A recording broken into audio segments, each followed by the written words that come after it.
Shalom. खुदावन यीशु मसीह के नाम से आज इस हफ्ते के बाइबल स्टडी में इस YouTube चैनल के अंदर आप सबों को खुदावन यीशु मसीह के नाम से फिर एक बार हम स्वागत करते हैं। तो आज हम खुदा के पवित्र कलाम से एक नए विषय के ऊपर हम जाएंगे। We welcome you all in the name of Jesus Christ in this YouTube channel on this weekly Bible study class, and we will have a new subject today, and that subject is the end time return of Israel church and the revived Roman Empire, that includes the man of sin. तो आज जो नया विषय के जो हम आज यहाँ पे देखेंगे वो अंतिम समय के जो लौटने के विषय में, और वो इजराइल और मंडली के विषय में, चर्च और रोम साम्राज्य के पुनर्जीवित के लौटने के विषय में, उसमें जो पाप का पुरुष, इस तीन चीज जो मेन विषय, इसी के ऊपर आज हम लोग देखेंगे। लेकिन आज हम विशेष करके इजराइल के लौटने के बारे में हम लोग खुदा के पवित्र कलाम से हम देखेंगे। Today we will see about the return of Israel and all those things that we will see today. तो आज इस लौटने के विषय में या वापसी, इस विषय में हम लोग वचन से देखेंगे। तो हम शुरू करने से पहले हम प्रार्थना करें ताकि खुदा हम सबों को आशीष करे, आशीर्वाद करे। तो आइए हम प्रार्थना करेंगे। खुदावन यीशु मसीह, इस समय के लिए हम धन्यवाद करते, जो भी वचन आज यहाँ पे हम प्रचार किए जाएंगे, हम प्रार्थना करें प्रभु, सुनने वाले सुनाने वाले दोनों के ऊपर दया कर, तेरी आत्मा से प्रकाशित कर, हमारी समझ को खोल, हमें सिखा समझा, ताकि सीखकर समझकर हम घटे आप बढ़े और हम आपके करीब आए और हमें वचन की समझ दे, ताकि हम अपने आप को आपके आगमन के लॉर्ड बारे में हम अपने आप को तैयारी कर सके। लॉर्ड, सभी के ऊपर दया कर, अनुग्रह कर। छोटी सी विनंती खुदावन यीशु मसीह के नाम से मांगता, सुन कबूल कर, आमीन। तो आज जो विषय मैंने कहा गया कि ये है अंतिम समय के अंदर जो लौटने के विषय में, इस सब्जेक्ट के ऊपर आज हम लोग बाइबल से देखेंगे। जैसे मैंने कहा, पहले हम इजराइल के जो खुदा के लोग हैं उनके विषय में देखेंगे, और उसके बाद हम ये शायद कभी हम लोग 2-3 बार इसी को हम देखेंगे वचन से, और उसके बाद हम चर्च के विषय में देखेंगे। फिर रोम साम्राज्य जो है उनके पुनर्जीवित के विषय में भी देखेंगे, और उसमें पाप का मनुष्य के विषय में भी हम लोग देखेंगे। तो ये सब चीज वापस लौटना है, उसी के विषय में देखेंगे। तो आज ये जो वर्ड इंग्लिश में है, the word return, the word return that you see in German chapter 29:10, it says return, God said it that He will bring back the people and return them to the land that He promised them. So the word return in Hebrew is called shub, which means to turn back or return to the starting point. It said that after 70 years, God said, I will return you to the place that God promised them. So that's what we are going to see. What is this word return? So I showed you in the Hebrew it is called shub, means to turn back or return to the starting point.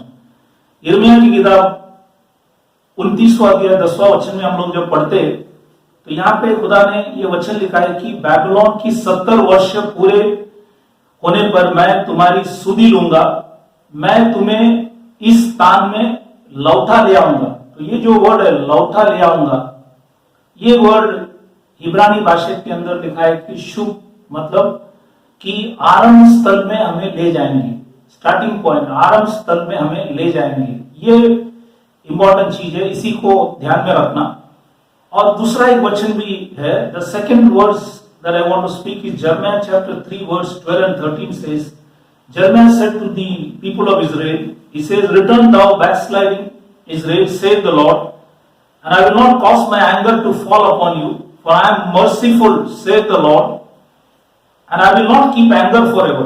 Only acknowledge their iniquity, that thou hast transgressed against the Lord thy God.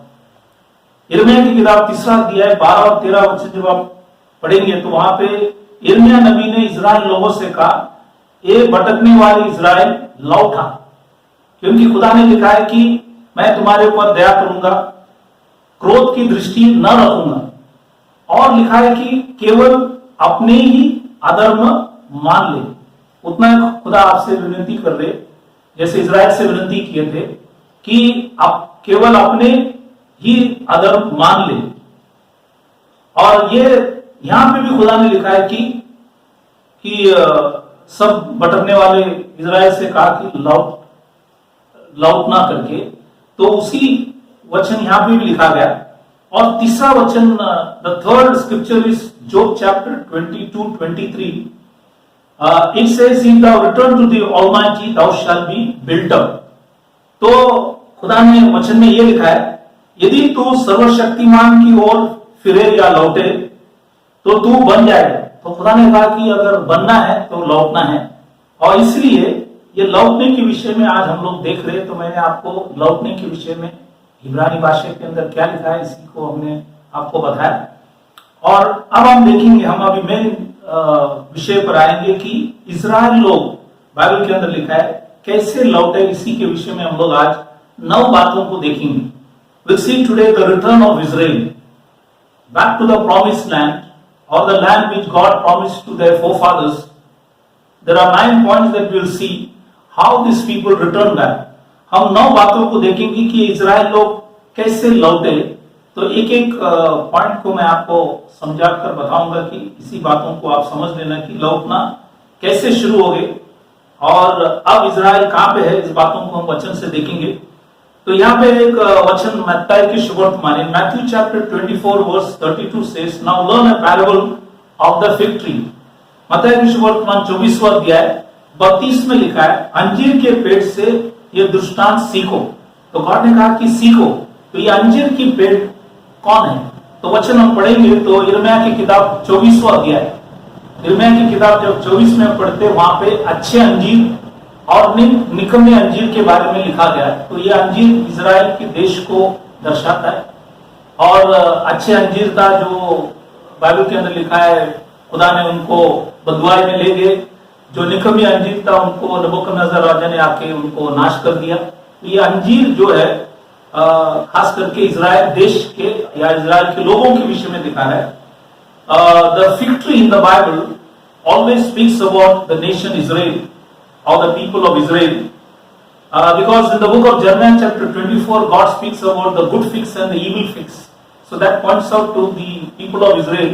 The good figs God took them to captive, the evil figs was destroyed by King Nebuchadnezzar. Now we go further in Joel chapter 1:7, there is another verse, it says that these nations have destroyed the fig tree, it says. Joel की किताब 1 अध्याय 7वां वचन में यह लिखा है, मेरे अंजीर के वृक्ष को तोड़ा है। किसने तोड़ा है? नबूकदनेस्सर राजा ने। तो यह अंजीर के विषय, वृक्ष मतलब इजराइल के विषय में बता रहा है। तो इसलिए अंजीर की जाड़ वचन के अंदर कभी भी इजराइल को दर्शा है, इसलिए मैंने बताया। तो ये इनका लौटने के विषय में अब हम देखेंगे कि 9 बातों को। पहली बात यह है, the awakening of Israel in 1867 and it happened to be a jubilee year. Bible के अंदर लिखा है कि 1867 में इजराइल में एक बड़ी जागना हुआ, और बाइबल के अंदर लिखा है कि ये जागने का काम खुदा ने, अभी जब कोई भी चीज होता है तो खुदा वचन के द्वारा ही लोगों को जगाते हैं, समझाते हैं। खुदा के कलामी लोगों को बाइबल के अंदर लिखा है हर बातों को समझाता है, सिखाता है, उन्हें उत्साहित करता है। ये सारी चीज वचनों से है। इसलिए ये इजराइल लोग सब अलग अलग देश में जब रहते थे तो वहां पे रहकर उन्होंने खुदा के जब पवित्र कलाम पढ़े, और जैसे समय वचन का पूरा होने का जब नजदीक आते तो खुदा उनको वचन के द्वारा जगाते। और इसलिए ये इजराइल लोग जो सोए हुए पड़े थे उनको खुदा ने 1867 में उनको जगाया, और वो साल जो था जुबली है। जुबली का मतलब है इब्रानी भाषा में योबेल, मतलब इकट्ठा करना, तुरई फूक कर लोगों को इकट्ठा करना। तो आज ये जो लोग इजराइल लोग अलग अलग देश में जब रहते थे तो खुदा ने उनको जगाया। और इसी विषय में कुछ वचनों को मैं आपको याद दिलाना चाहता हूं कि यशायाह की किताब लोग 51 अध्याय और 17 वचन में जब हम पढ़ते, in Isaiah 51 verse 17 says, awake awake stand up O Jerusalem. Isaiah की किताब 51 उसकी 17 वचन में लिखा है, ये यरूशलेम जाग जाग उठ खड़ा हो जाओ। तो गॉड ने बोला खड़ा हो जाओ। ये लोग सब सोए थे, उनको बोला उठकर खड़ा हो जाओ। तो ये वचन उनके अंदर कार्य किए और इनके अंदर एक इच्छा है कि हम अपने जो मातृभूमि है या नीच भाग है वहां पे हमें लौटना है। जो खुदा ने इब्राहिम से वायदा किया हुआ जगह में हमें जाना है। हम अलग अलग देश में रहते, वो हमको सताते तकलीफ देते, इसलिए उनके अंदर बहुत बड़ी इच्छा था और इस वचन ने उनको जगाया। और ये एक वचन हमने देखा, वही आइजिया की किताब इन आइजिया 52:1 also it says, awake awake put on the strength of Zion, put on the beautiful garment of Jerusalem the holy city। कि यशायाह के 52 अध्याय और उसका पहला वचन जब पढ़ेंगे वहां पे भी खुदा ने लिखा है, ये सियोन जाग जाग अपने बल धारण कर। खुदा ने उन लोगों को लिखा था। तो ये सब वचन जब वो लोग पढ़ते थे, जैसे बंधुआई में जब इजराइल लोग थे तभी भी उन्होंने वचन पढ़ा, दानियल को खुदा ने प्रकाशित किया, उसी समान यहाँ पे भी बाइबल के अंदर लेकर उनको जगाया। और इसी समय के अंदर 1860 में एक व्यक्ति का जन्म हुआ, उनका नाम है बेंजामिन थियोडोर हर्जल। और उनके कुछ साल बीतने पर वहां पे दूसरा व्यक्ति जिनका नाम था चाइम वाइजमैन, उनका भी 1874 में 1874 Chaim Weizmann was born and in 1860 Benjamin Theodore Herzl was born. Now they were instrument in awakening these people also.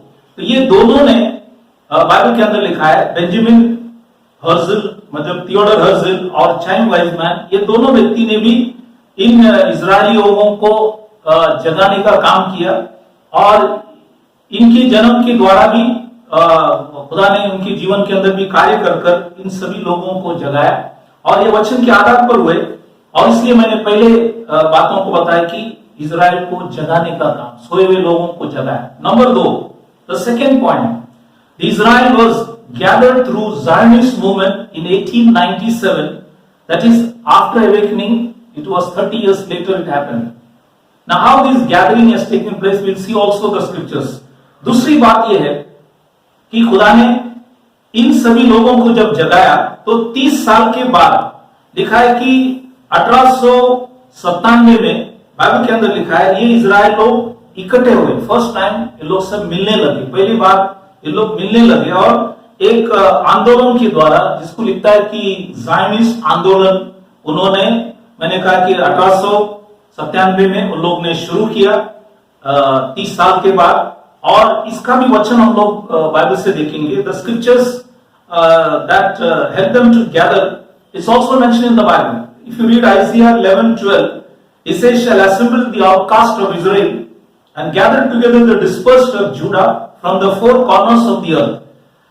यशायाह की किताब 11वां अध्याय 12 वचन जब लोग पढ़ते, वहां पे लिखा गया कि इजराइल के सब निकले हुए वो को और यहूदा के सब बिखरे हुए को पृथ्वी के चारों दिशा से मैं इकट्ठा करूंगा। तो खुदा ने उनको चारों दिशा से इकट्ठा किया, उन सबों को ले आए। ये एक वचन जो हमने पढ़े। दूसरा वचन जो है, the second verse is written by Jeremiah chapter 4:5 says, declare in Judah and publish in Jerusalem and say, blow in the trumpet in the land, cry, gather together and say, assemble yourself and let us go into the defense cities। यिर्मयाह की किताब 4 अध्याय 5 वचन में लिखता है कि यूदा और यरूशलेम में घोषित करो। बाइबल के अंदर लिखा है क्या घोषित करो? नरसिंगा फूको। और लिखा है कि गला खोलकर ललकारो और कहो, आओ हम इकट्ठा हुए और गढ़वाले नगर में जाए। तो इनका इकट्ठा होना यिर्मयाह नबी ने भी लिखा, आइजिया नबी ने भी लिखा और इसके द्वारा ये सभी इजरायली लोग बाइबल के अंदर लिखा है इकट्ठे हुए और खुदा ने इनका कामों को आगे ले जा रहा है। तो ये दूसरा बात मैंने आपको बताया कि इजराइल लोग इकट्ठा हो गए, दे गैदर्ड टुगेदर। तीसरा पॉइंट ये है कि ये लोग जब इजराइल लोग ने जागने की बात बाइबल के अंदर लिखा है, उनको जगाया गया, उसके बाद 50 साल के बाद बाइबल के अंदर लिखा है एक बेल्फोर घोषणा हुआ। ये बेल्फोर घोषणा क्या है? ये हुआ नवंबर 2 तारीख 1917 में। वो भी एक जुबली है क्योंकि यहाँ पे 50 साल हुआ, क्योंकि बाइबल के अंदर लिखा है 1867 के बाद 50 साल मतलब 1917 में बेल्फोर घोषणा हुआ। सी after 50 years, that is after the awakening in 1867, in 1917, which is also a jubilee year, 50 years, there was a Balfour Declaration on November 2nd, 1917. What was the declaration? It was a statement by British support by Foreign Secretary Arthur James Balfour. He writes an important letter to Britain's most illustrious Jewish citizen, Baron Lionel Walter Rothschild, expressing a Jewish homeland in Palestine, and thereby General Allenby captured Israel in December 1917 during the First World War after 400 years rule of Ottoman Empire, which is also called Turks. तो ये Balfour घोषणा क्या है कि ये नवंबर 2 तारीख 1917 में, जो मैंने कहा कि ये भी एक जुबली 50 साल है, उस समय के अंदर ये बेल्फोर मतलब एक व्यक्ति था। ये ब्रिटेन की जो विदेश सचिव थे, इनका नाम था आर्थर जेम्स बेल्फोर। इन्होंने वहां पे रहने वाले, ब्रिटेन में रहने वाले एक शानदार और प्रसिद्ध यहूदी जिसका नाम था बैरन लायनोल वॉल्टर रॉथशाइल्ड, इनको एक चिट्ठी लिखा कि हम सहयोग करेंगे आपको पैलेस्टीनियन के अंदर अपनी नीच बात मतलब मातृभूमि जो आपका है वो मिलने के लिए हम लोग सहयोग करेंगे। ये बातों को बेल्फोर ने उनको चिट्ठी लिखे थे और उसी के आधार पर एक महीने के बाद जनरल आलनबाई, बाइबल के अंदर लिखा है, उन्होंने इजराइल को दिसंबर 1917 में कब्जा किया। और ये पहले महायुद्ध के समय थे और ये भी ओटोमन जो साम्राज्य इजराइल के ऊपर, पैलेस्टीन के ऊपर राज कर रहे थे। 400 साल उन्होंने राज करने के बाद, जैसे चुनाव राग में खुदा ने इब्राहिम से भी कहा था कि ये निश्चय जान ले तेरा वंश पराया देश में परदेशी होकर रहेंगे और वे उनको 400 वर्ष तक दुख देंगे। ये उत्पत्ति की किताब 15 अध्याय 13 वचन में लिखा था। और ये वापिस ये आप देखेंगे रिपीट हो रहे हैं कि यहाँ पे भी ये राज्य उनके ऊपर राज्य कर रहे थे, लेकिन 400 साल के बाद खुदा ने उनको, बाइबल के अंदर लिखा है, यहाँ पे ब्रिटिशर लोगों ने उनको सहयोग दिया कि तुम्हें ये जगह वापस हम दिया जाएंगे। इसी के विषय में उन्होंने ये बेल्फोर लिखा और ये भी वचन के आधार पर है। Today when we read Leviticus chapter 25, 10 and 13, God said through Moses to the Israelites that hallow the 50th year and proclaim liberty. In verse 25:13 says, in the year of this jubilee, he says, you shall return every man unto his possession. Now this is what the scripture says. And here the Balfour Declaration was done so that these Israelites will return every man to his possession. तो ये levy की किताब 25वां अध्याय 10 में लिखा है कि और उस 50वें वर्ष को पवित्र मानना और छुटकारे का प्रचार करना। और 13 वचन में 25 का 13 में लिखा है कि इस जुबली के वर्ष में तुम अपनी अपनी नीच भूमि को लौटने पाएंगे, भूमि में लौटने पाएंगे। और उन्होंने लौटा। और ये जो वर्ड मैंने कहा जुबली मतलब इब्रानी भाषा के अंदर है योबेल, और ये है कि तुरई फूकना ताकि लोग इकट्ठे होंगे। और यहाँ पे आप देखेंगे कि बेल्फोर डिक्लेरेशन के द्वारा कि उनको बाइबल के अंदर लिखा है, ब्रिटिश लोगों ने कहा तुम्हें ये तुम्हारी जो भूमि है ये वापस तुम्हें दिला जाएंगे। इसके विषय में 1917 में कहा गया। और उसके बाद बाइबल के अंदर लिखा है करीब 30 साल उनको वापस वेट करना पड़ा। और चौथा पॉइंट यह है कि 30 साल के बाद ये जब घोषणा हुआ बेल्फोर डिक्लेरेशन के बाद, after the declaration of Balfour, you see that Israel got independence on May 14, 1948. चौथा पॉइंट मैंने ये बताया कि मतलब जब जागने के बाद कम से कम 80 साल लगा, इजराइल जागने के बाद 80 साल के बाद मई 14 तारीख बाइबल के अंदर लिखा है 1948 में इजराइल को आजादी मिले। और ये जो उनकी इच्छा था खुदा ने वचन के द्वारा, जब हम लोग वचन भी देखेंगे, और ये जो आजादी के विषय में वहां पे इजराइल के महान व्यक्ति था जिसका नाम है डेविड बेन गुरियोन, इन्होंने आजादी के बारे में घोषणा किया। जैसे बाइबल में दाऊद राजा थे, वैसे ये भी एक व्यक्ति थे जिसका नाम था दाऊद, डेविड बेन गुरियोन, और इन्होंने आजादी के बारे में घोषणा किया। और उस समय के अंदर अमेरिका की जो राष्ट्रपति 33वां राष्ट्रपति था हैरी ट्रूमैन, और ये हैरी ट्रूमैन ने भी इस नए देश को उन्होंने भी मान्यता बाइबल के अंदर लिखा है, नए राष्ट्र को दिया गया। we see that the 33rd US president was Harry Truman. He also recognized this new nation on the same day when it was declared by David Ben Gurion in Israel. तो ये है, ये खुदा ने किए, लेकिन इसके द्वारा हम वचन देखेंगे कि वचन क्या लिखा है। क्योंकि हम जब when we read Isaiah chapter 66:8 says, who has heard such a thing, who has seen such a thing, shall the earth be made to bring forth in one day, or shall a nation be born at once? It is a miracle that a nation was born at once to the surprise of the whole world. Bible के अंदर लिखा है, for as soon as Zion travailed, she brought forth her children. तो Asia की किताब 66वां अध्याय है, उसका बाइबल के अंदर लिखा है 66, उसके 8वां वचन हम पढ़ेंगे। तो उसमें यह लिखा गया है, ऐसी बात किसने कभी सुनी, और लिखा है किसने कभी ऐसी बातों को देखी।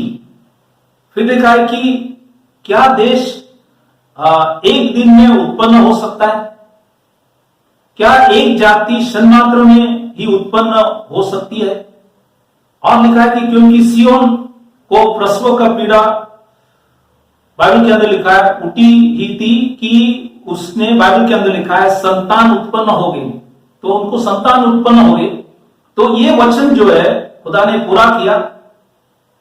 तो ये वचन जो हम लोग ने पढ़े 66 और उसके 8वां वचन में हम लोग ने पढ़े आइजिया के, आइजिया 66:8 we have seen this scripture. The second scripture is in Hosea chapter 3.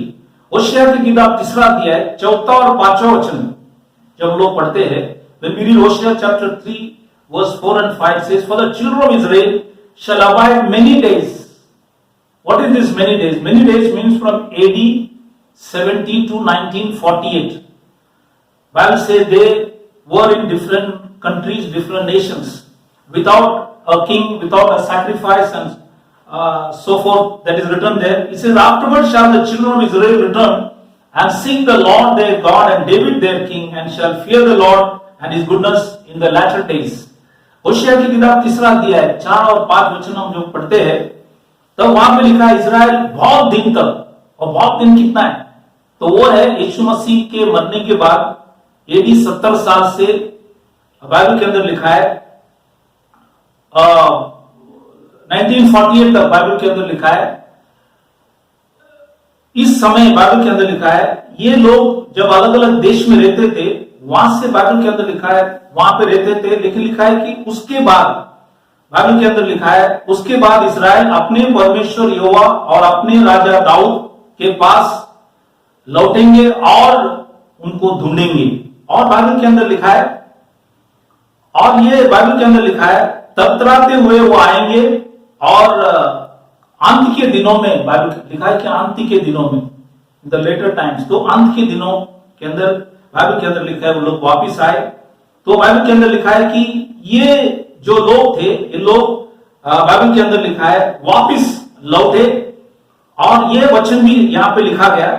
और एक तीसरा वचन जो मैं आपको याद दिलाना चाहता हूं वो है यशायाह की किताब 43 उसके 5 और 6। आइजिया 43 5 and 6 says, "Fear not, I am with thee. I will bring thy seed from the east, that is India, and gather thee from the west, that is America. I will say to the north, that is Russia, give up, and to the south, that is Ethiopia or African countries, he says, keep not back." Asia की किताब Bible के अंदर लिखा है 43 इसके 5 और 6 वचन जब पढ़ता है तो खुदा ने लिखा, डर मत क्योंकि मैं तुम्हारे साथ हूं और मैं तुम्हारे वंश को, लिखा है कि पूर्व से ले आऊंगा। पूर्व मतलब हिंदुस्तान। आप जानते हैं कि हिंदुस्तान के अंदर 50,000 यहूदी लोग थे, लेकिन आज अभी सिर्फ 5,000 ही है, बाकी सब अपने देश में लौट गए इस वचन के आधार पर। और खुदा ने यहाँ पे कहा कि मैं तेरे वंश को पूर्व से, बाइबल में लिखा है कि ले आऊंगा, और लिखा है कि पश्चिम से मैं इकट्ठा करूंगा। पश्चिम मतलब अमेरिका की देश से भी मैं इकट्ठा करूंगा। फिर लिखा है कि उत्तर से कहूंगा। उत्तर में कौन सा देश है? वो है रूस, रशिया। उनसे भी कहूंगा दे दे, रख मत। तो उन्होंने रखने की कोशिश की, लेकिन वचन में लिखा था कि दे दे। और बाइबल में लिखा है दक्षिण मतलब कुछ देश, अफ्रीका के देश में कहा, उनसे भी कहा गया कि रोक मत, उनको रोक मत। तो उन्होंने भी दे दिया। तो इसी के द्वारा दुनिया की चारों कोने से इस्राएली लोग, बाइबल के अंदर लिखा है कि 48 में, इसलिए मैंने कहा 70 से 48 लोग भटके हुए थे, अलग अलग देश में रहते थे, लेकिन बाइबल के अंदर लिखा है मई 14 तारीख 1948 को खुदा ने उनको अपने वायदा किए हुए देश में इस वचन के आधार पर उन्हें ले आए और आज उन्हें आजादी मिले। ये सबसे बड़े अद्भुत कार्य है। It's a miracle that they have come back into the land that God promised them. और ये वचन जो लिखा गया उसको खुदा ने पूरा किया। ये मैंने 4 पॉइंट आपको यहाँ पे बताया। हमने यहाँ पे चौथा पॉइंट जो है यहाँ पे हम समाप्त किया है। अभी हम 5वां पॉइंट में जाएंगे। हमने इस लौटने के विषय में 4 चीज देखा। पहला चीज हमने देखा कि खुदा ने उनको जगाया। बाद में नंबर 2 हमने देखा कि खुदा ने उनको इकट्ठा किया। तीसरा हमने देखा कि बेलफोर घोषणा के बारे में देखे। चौथा उनको आजादी मिली। अब 5वां में जाएंगे, उससे पहले एक वचन आपको याद दिलाना चाहता हूं कि पहले इतिहास 12वां अध्याय 32 में लिखा है। First chronicles chapter 12:32 says, the tribe of इसाकार they had the understanding of the times to know what Israel ought to do. So out of the 12 tribes, Issachar was one tribe. They had the understanding of the times to know what Israel ought to do. लिखा है कि पहले इतिहास 12वां अध्याय 32 में लिखा है, Israel में से एक गोत्र था जिसका नाम है इस्साकार गोत्र। इनको बाइबल में लिखा है समय का पहचान था और इजराइल क्या करना है ये उनको मालूम थे। उन्होंने बाकी लोगों को सब इस बातों के समय के विषय में बताया। तो इसलिए हमें समय को जानना है और खुदा ने जो भी यहां तक किए समय के अनुसार किया है। कि मैंने आपको वचन से भी बताया कि 4 चीज जो है खुदा ने समय पे किया गया। अब हम 5वां चीज के विषय में देखेंगे। The fifth thing that we see is the 6-day war of 1967. It happens to be also a jubilee. This 6-day war is very important. It is after 100 years after awakening and 50 years after Balfour Declaration, Jerusalem returned to the rightful owner in 1967. अब 5वां जो point ये है, 6 दिन की जो लड़ाई हुआ 1967 में, 6 दिन की लड़ाई हुआ। और वो बाइबल के अंदर लिखा है 1967 भी एक जुबली है। बाइबल के अंदर लिखा है 1917 के बाद 50 साल आप जोड़ेंगे तो हम लोग 1967 में आएंगे, मतलब 50 साल के बाद ये भी एक जुबली है। और यहाँ पे लिखा है कि जैसे इजराइल लोग जागने के बाद 100 साल के बाद, और बेलफोर जो घोषणा हुआ 50 साल के बाद, यरूशलेम ये 6 दिन की लड़ाई में लिखा है कि वो बाइबल के अंदर लिखा है सही मालिक के हाथ में आ गए। मतलब यरूशलेम सही मालिक के हाथ में आ गए, क्योंकि बाइबल के अंदर लिखा है ये, इसकी भी वचन हम लोग खुदा के पवित्र कलाम से देखेंगे। क्योंकि ये जो लड़ाई 6 दिन ही लड़ा और इसमें वहां पे कमांडर था जिसका नाम था मोशी दयान।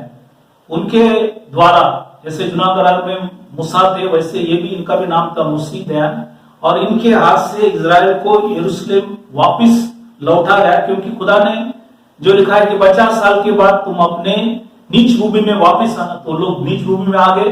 अब यरूशलेम उनके हाथ में नहीं थे, वो भी 50 साल के बाद उनके हाथ में आ गए, क्योंकि in 2 Chronicles chapter 6 says, but I have chosen Jerusalem that my name might be there, because in Jerusalem my name is there. The Jerusalem also has to return back to the hand of the people of Israel before the Messiah could come.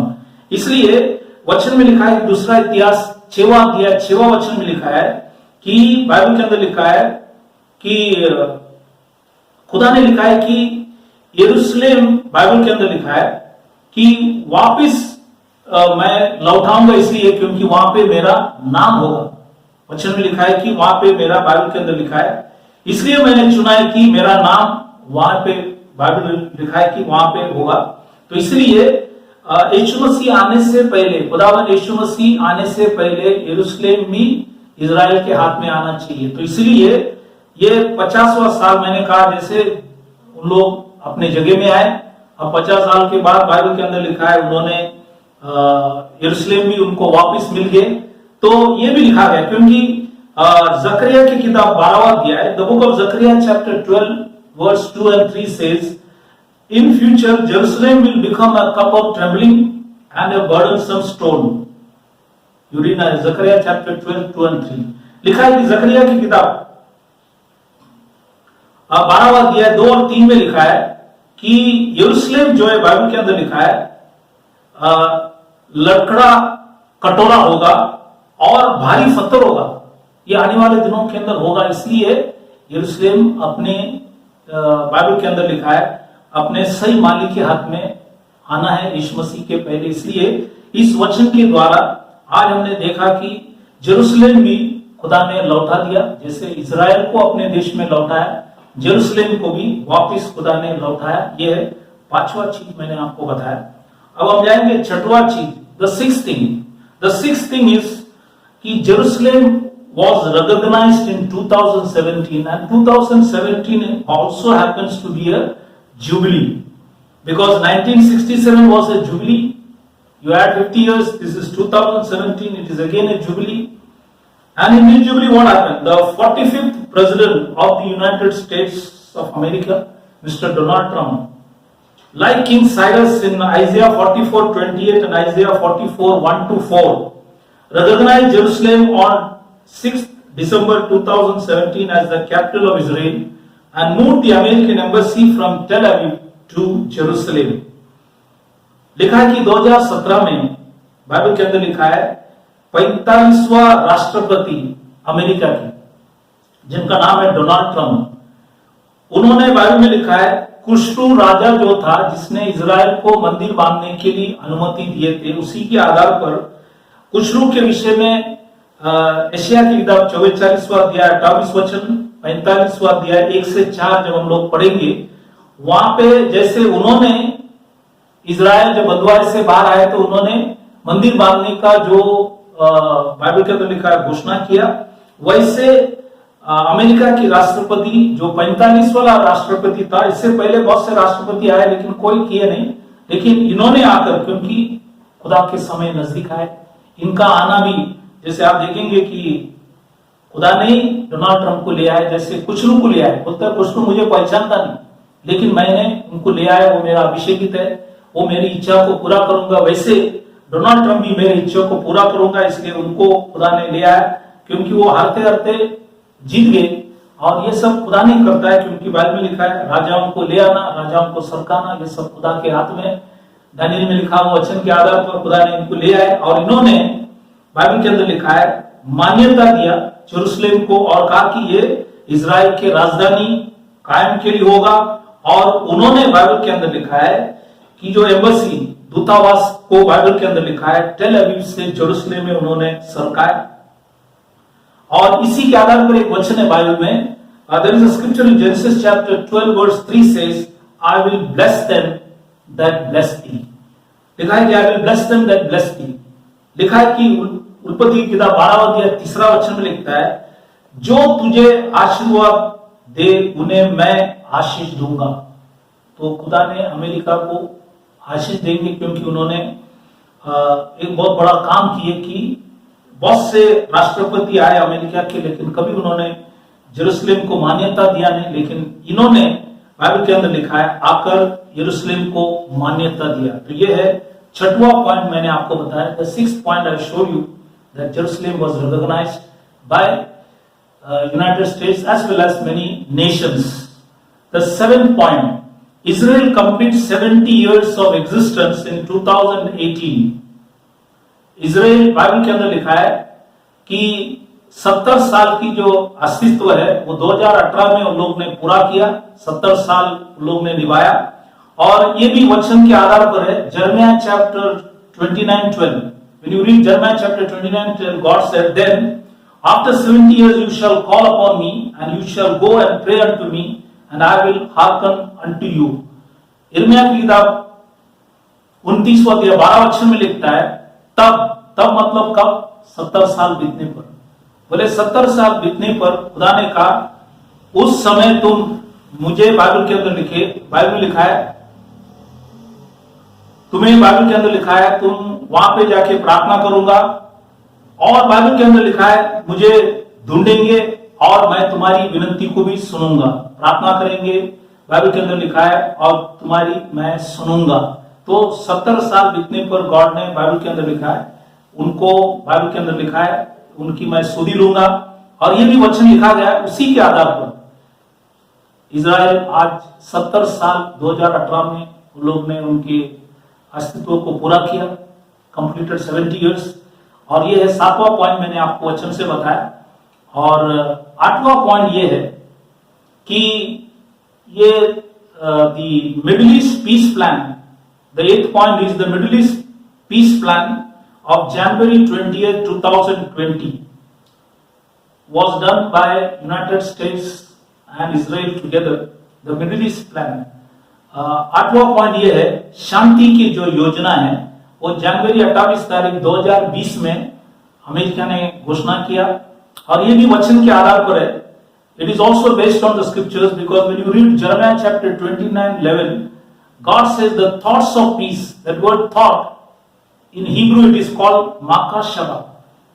That is makashava of shalom. The thoughts of peace is makashava of shalom, and I will give you Israel an expected end. The word expected in Hebrew is called tikwa, means the thing that I long for. So Israel was longing for this Middle East peace plan for many years. It was going on, but in 2020 January 28th they got the Middle East peace plan. And whereby Israel is being, the Jerusalem is being recognized as the capital of Israel, and the outer court is given to the Palestinians. That also there is a scripture, when you read Revelation chapter 11:2, it says, but the court which is without the temple, leave out, measure it not, for it is given unto the Gentile, that is the Palestinians. हम यिर्मयाह की किताब जब 29वां अध्याय 11 वचन जब पढ़ेंगे, वहां पे लिखा है कुशल की कल्पना। तो ये जो वर्ड कल्पना है वो हिब्रानी भाषा के अंदर लिखा है कि माकाशबा, मतलब लिखा है कि कुशल, मतलब माकाशबा जो वर्ड है बाइबल के अंदर लिखा है वो कल्पना जो है, कुशल की कल्पना, मतलब बाइबल के अंदर लिखा है माकाशबा कुशल जो है उसी के विषय में लिखा गया। और कहा कि मैं तुम्हें, बाइबल के अंदर लिखा है, और अंत में तुम्हारी आशा पूरी करूंगा। और ये जो वर्ड पूरी करूंगा वो वर्ड है हिब्रानी भाषा में टिकवा, मतलब जो चीज उन लोग बहुत सालों से प्रयास कर रहे थे वो भी खुदा ने 2020 में किया गया। और इसी के आधार पर प्रकाशित वाक्य 11:2 में भी लिखा है, मंदिर के बाहर के आंगन छोड़े उसी को मत नापना क्योंकि वो अन्य जाति को दिया गया है। तो बाहर के आंगन मापना नहीं क्योंकि वो अन्य जाति को दिया गया है। वो अन्य जाति है पैलेस्टीनी लोग, उनको भी जगह दिया गया है। तो ये भी खुदा ने यहाँ पे, तो शांति का जो योजना है ये है, मैंने 8वां पॉइंट बताया, ये भी इजराइल के जीवन में पूरा हुआ। अब 9वां पॉइंट जो है, भविष्य में क्या होगा। इजराइल अब 70 साल पूरा किया, भविष्य में क्या क्या होंगे। भविष्य में 3 चीज के विषय में वचन में लिखा गया। एक है, इजराइल लोग वापिस मंदिर बांधेंगे। नंबर 2 साक्षी उनके बीच में आएंगे और उनको वचन प्रचार करेंगे। और तीसरा बात, उन लोग मसीह को पहचानेंगे।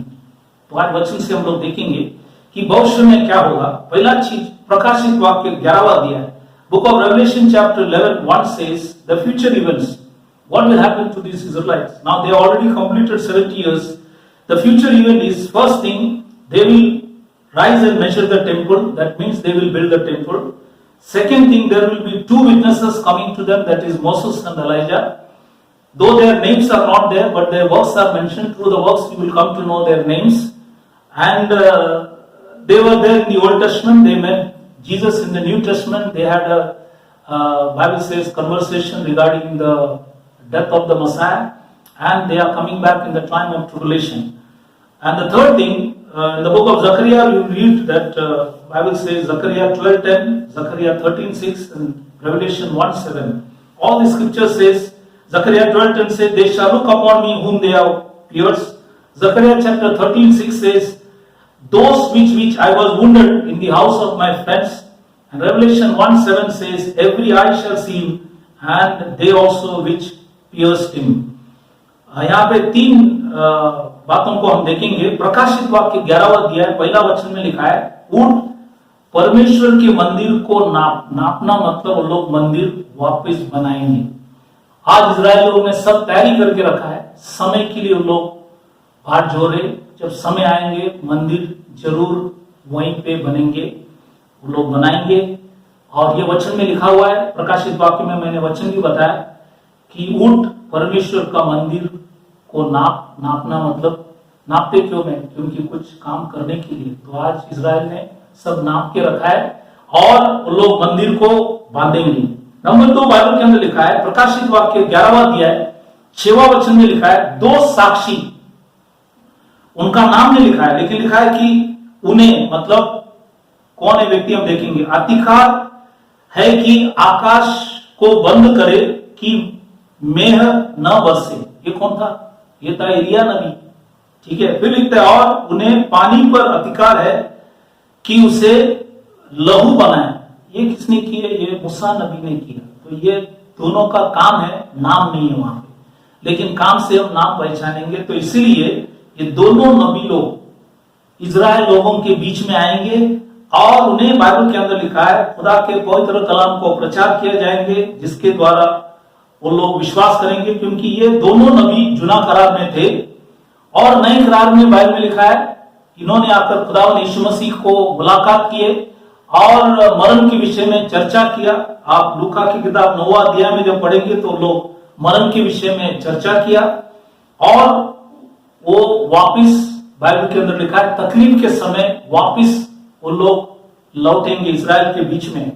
और जकरिया की किताब 12वां अध्याय 10वां वचन में लिखा है, बाइबल में लिखा है कि वो मुझे ताकेंगे, अर्थात जिसे उन्होंने भेदा है। तो उन्होंने भेदा है जो लोग है, बाइबल के अंदर लिखा है वो मुझे ताकेंगे, देखेंगे। जकरिया की किताब 13वां अध्याय 6 में लिखता है कि तेरे हाथ के बीच ये क्या गांव है। तब वो कहेगा ये वही है जो मेरे प्रेमियों मतलब इंग्लिश में लिखा है दोस्त, फ्रेंड्स, प्रेमियों, दोस्तों कि घर में मुझे लगा था। तो प्रेमी लोग, दोस्त लोग खुद इजरायली लोग था जिन्होंने यीशु मसीह को क्रूस के ऊपर टंगाया गया। इसलिए लिखा है कि बाइबल के अंदर लिखा है प्रेमियों की घर में मुझे लगा है, मतलब ये उनके लोगों के विषय में लिखता है। ये वचन जब वो लोग पढ़ेंगे जकरिया की किताब, तब उनको याद आएंगे कि हमारे बाप दादाओं ने खुदा यीशु मसीह को क्रूस के ऊपर टंगाया गया और इसी के वजह से ये वचन पढ़ने से वो मसीह को पहचानेंगे। क्योंकि ये सब वचन मूसा और बाइबल के अंदर लिखा है एलिया नबी प्रचार करेंगे, इन यहूदियों को समझाएंगे और उनकी आंख खुलेंगे, वो मसीह को पहचानेंगे। और प्रकाशित वाक्य पहला अध्याय 7वां वचन में लिखा है कि हर एक आंख उससे देखेंगे, वर्णन जिसने उसे भेदा था। ये उसे देखेंगे, ये भी उसे देखेंगे, तो देखने वाले the people who pierce him वो भी देखेंगे। तो इसलिए आज बाइबल के अंदर लिखा है ये है कि भविष्य में ये घटना होगा। अगर मैंने आपको बहुत से वचनों को बताया कि खुदा ने किया, तो आगे का जो वचन है वो भी खुदा करेगा, क्योंकि बाइबल में खुदा ने ये लिखा है जो भी उनके मुंह से निकला हुआ वचन कभी वापस नहीं आते। उन्होंने जो कहा वो बोला मैं इसको पूरा करूंगा। भले दुनिया में कौन सा भी परिस्थिति हो, खुदा ने अगर कोई वचन लिख दिया, वो कितने भी साल गुजरने के बाद भी उस वचन को पूरा करने के लिए योग्य खुदा है, क्योंकि बाइबल में लिखा है वो कल भी थे, वो आज भी है, वो कल भी रहने वाला खुदा है। इसलिए आज मैंने 9 बातों को आपको यहाँ पे आज आपको दर्शाया। वचन से लौटने के विषय में मैंने आपको बताया कि इजराइल की लौटने के विषय में मैंने आपको बताया। वापिस मैं आप सबों को याद दिलाना चाहता हूं, पहला चीज खुदा ने उनको जगाया। नंबर 2, उनको खुदा ने बाइबल के अंदर लिखा है इकट्ठा किया। तीसरा चीज मैंने कहा कि बेलफोर की घोषणा हुई। चौथा चीज मैंने कहा कि उनको आजादी मिले। 5वां चीज मैंने कहा कि उनको 6 दिन की लड़ाई के द्वारा यरूशलेम वापिस मिले। 6वां चीज मैंने कहा कि अमेरिका ने यरूशलेम को मान्यता दिया। 7वां चीज मैंने कहा कि उनके अस्तित्व जो है 70 वर्ष उन लोग ने पूरा किया। और 8वां चीज मैंने बताया कि शांति का जो योजना है वो भी उनके जीवन में पूरा हो गया। 9वां चीज मैंने बताया कि भविष्य में क्या क्या होने वाले, उसी बातों को भी मैंने बताया। तो यहाँ पे हम लोग पहली जो भाग है हमने आज यहाँ पे समाप्त कर रहे। अगली बार हम दूसरा बाइबल के अंदर लिखा है दूसरा भाग में जाएंगे, जहां पे मंडली को कैसे खुदा लौटेंगे। अगर इजराइल को लौटाए तो खुदा जरूर मंडली को भी लौटाएंगे। अगर मंडली को भी लौटाएंगे तो बाइबल में लिखा है कि वो वापिस, बाइबल के अंदर लिखा है कि रोम साम्राज्य के पुनर्जीवित भी वापिस करूंगा, द रिवाइव्ड रोमन एम्पायर। उसमें जो पाप की पुरुष है वो भी प्रकट होंगे। ये सारी चीजों को हम लोग देखेंगे। तो इसलिए आज फिर एक बार खुदा ने आप सबों को इस YouTube के द्वारा इस वचन को सुनने के लिए आपको मौका दिया। मुझे आपको बताने के लिए खुदा ने मुझे भी अवसर दिया, इसलिए मैं खुदा को धन्यवाद करता हूं और आप सबों को भी धन्यवाद करता हूं। और ये YouTube चैनल आप देखते रहना, ताकि उसी के द्वारा आपकी विश्वास बढ़े, खुदा को आप जाने। और इस किताब को बार बार पढ़ते रहना, क्योंकि इसमें सब बातों को लिखा है। कोई भी चीज ऐसा नहीं कि नहीं लिखा है, और जो भी लिखा है वो पूरा करूंगा। इसलिए वचन में लिखा है कि वो आ रहा है, आने के विषय में लिखा है, और जो भी बचा हुआ काम है वो जरूर करेंगे। इसलिए हम लोग पढ़ते रहे ताकि हम समय को पहचाने, ताकि खुदा आप सबों को आशीष करे, आशीर्वाद करे। Shalom, praise the Lord.